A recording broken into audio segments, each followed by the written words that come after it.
Yemirsən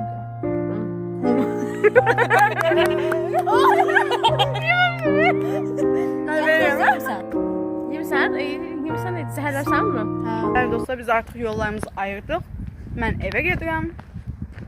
Yəqin ki, evdə açacağım videonu. Çünki avtobusda falan çəkə bilmərəm artıq. O zaman öpdüm. Dostlar, mən evə gəldim. Əynimi dəyişdim. İndi ağlımda bir plan yoxdur, amma çay falan var. Ona görə gedəcəm, özümə çay qoyacağım. Piano falan çalmaq istəyirəm ki, bu videonun konsepti etmədiyim şeylərdirsə. Yəni normal həyatımda piano çalmıram. Nəysə, o zaman getdik.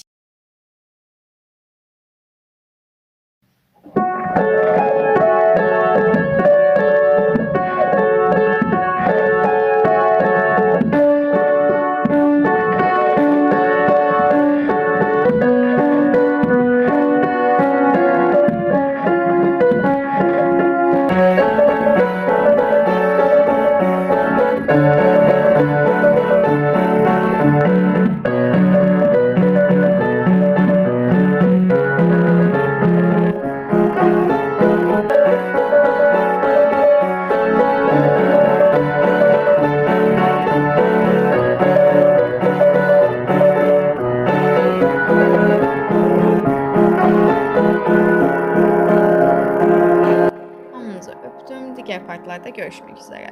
Bay bay.